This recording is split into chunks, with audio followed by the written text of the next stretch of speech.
كم قصة تترى جاءت بها البشرى موعظة كبرى وبركاته إن شاء الله والله يلا وحنا كسو قد جرني دروستين وحوي 30 قصة بلسان نبينا محمد صلى الله عليه وسلم صدق قصة كسقنا عربك النبي عليه الصلاة والسلام وحسوك إن دميسي والله يلا حلقتين اللي بيتمناد إن شاء الله ما أنت وحنا قاعدين حلقتين صدحية تمناد حلقتين صدحية تمناد وحكو صعب سنتهاي وعوان كيدو يهي الأولاد زينة الحياة الدنيا أولاده إني وحوي يهين وحوي قروحة وحوي الدنيا حديثك وحوي أبو هريرة وورني النبي عليه الصلاة والسلام وكورني إلى الله كان أبو هريرة قال رسول الله صلى الله عليه وسلم أبو هريرة وحولي رسولك إلهي وحويلي لما خلق الله آدم إلهي مركو أبو هريرة النبي آدم مسح ظهره إلهي وحم مسحي دبر كيس آدم دبر كيس مسحي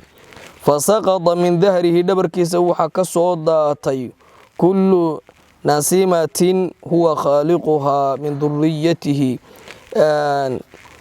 qof kasta oo waxa weeye duriyadiisa kamida ama mani kasta oo duriyadiisa laga abuuri doono ayaa dhabarkiisa ka soo daadatay ilaa yawmil qiyaamati ilaa inta qiyaamaha laga gaariyo wixii naf iyo abuur ahaa ee duriyadiisa ahaa ayaa waxa weeye maaragtay ka soo daadatay waja'ala bayna aynay kulli insaanin minhum wabisa waxaana ilaahay subxaanahu wa ta'ala uu yeelay mid kasta oo waxa weeye duriyada kamida labadiisa indhood dhexdooda waxa weeyaan oo insaanka kamida waxa weeye nuur ayaa ilaahay subxaanahu wa ta'ala uu yeelay wabiiskaasoo min nuurin waxa weeye nuur ka ahaaday dhalaal nuur ka sugnaaday thumma caradahum ilaahay wuxuu u bandhigay oo u tusay awlaadiisii calaa aadam buu tusay abuurkoodii ayaa u tusay dhammaantood say u dhan yihiin faqaala waxa uu leeyahay yaa rabbi man haaulaahi rabbi waxa weeye ummadan wa ayo qaala haaulaahi kuwaasi waxa uu ku yidhi ilaahay duriyatuka waxa weeye waa awlaadaadii fara'aa wuxuu arkay nebi aadam calayhi salaam rajulan buu arkay minhum oo waxa weeye caruurtaa ka mida faacjabahu waxa uu la yaabay nebi aadam wabiisan maa bayna caynayhi nuur waxa weeye ka baxaya iyo iftiin labadiisa indhood dhexdooda faqaala nebi aadam waxa uu leeyahay yaa rabbi rabbigayow man haadaa kan waa kuma faqaala ilaahay waxa uu yidhi jalla wacalaa haadaa rajulun kaasi waa nin min aakhiri الأمم ummadaha waxa weeye kuwooda ugu dambeeya ah oo min durriyatika waxa weeye caruurtaada kamida yuqaalu lahu waxa la yiraahdaa daawud waxa weeye daawud baa la yiraahdaa waa nabi daawud calayhi salaam faqaala waxa uu rabbi rabbigayow kam jacalta umruhu waxa weeye umrigiisa intuu noolaanayo intee baad ka dhigtay intee oo sano qaala ilaahay waxa uu 60 sanatan 60 sano ayaa waxa weeye aan umrigiisa siiyo noolaan doona qaala nabi aadam wuxuu leeyahay rabbi rabbigayow زده إلهي وسيادة عمرجيسة من عمري أنا عمرجيجا وجسيادي وعمرجيجا كتر 40 سنة أفرتن سنة بقولك هالنولاد فلما قضي عمره مركي وحوي النبي آدم عليه السلام عمرجيس ورد ماضي جاءه وحوي ملك الموت بويم فقال وحوكوري أولم يبقي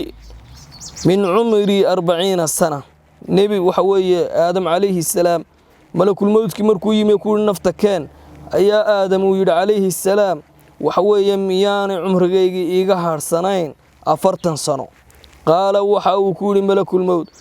أولم تعضها ورميادا سنين ابنك داود إنك داود ميادا أفرتن كاسنها الله قدر عرن قال وحوي النبي عليه الصلاة والسلام فجحد آدم با وحوي كالضوضي أرنتيو وحوي الديري فجحدت ذريته وحوي سيدا درتنا ذريتي سنة وحن نقطي هو وحوي الضاد بدن أو وحوي وحديديس بدن ونسي آدم نبي آدم با إلا وعمرك وحوي أفرتن كاسنة ويل كيسسي فنسيت ذريته عرورتي سنة وحوي كوا إلا وصاحبه بالغدغي وخضي آدم نبي آدم با خلضمي فخضئت ذريته وحوي أولادي سنة وحوي ونوا خلضمان حديثك وحوي ترمذي أي صوصاري أي وحوي سنن تكلبا وحديث وحوي حسن ويان ولا لا يلوحن كفايدة سنة حديث كان وحوي قصص ككدوجن مدها كوباد كفايدة سنة فائدة كوباد وحوي آدم عليه السلام هو أبو البشر جميعا نبي آدم عليه الصلاة والسلام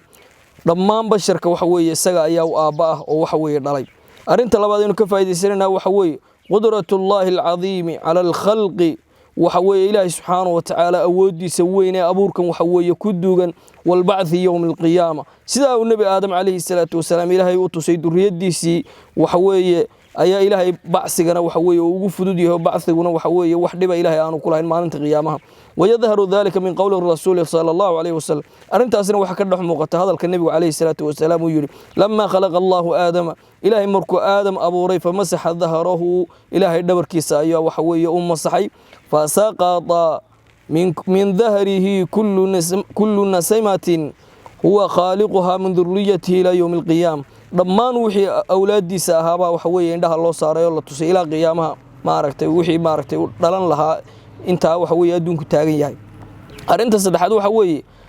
alfitra aynu ka faa'iideysanayna qisada iyo xadiidka alfitratu saliima waxa weeye fitrada saliimka ahi tajcalu cala alwajhi nuuran kama kana lidurriyati aadama bayna acyunihim bariiqan walamaacan sidaa waxa weeye maaragtay nebi aadam calayhi salaatu wasalaam waxa weeye awlaadiisa wajigoodu ay u ifayeen ayaa waxa weeye fidrada saliimkiina waxa weeye iftiinka ay u leedahay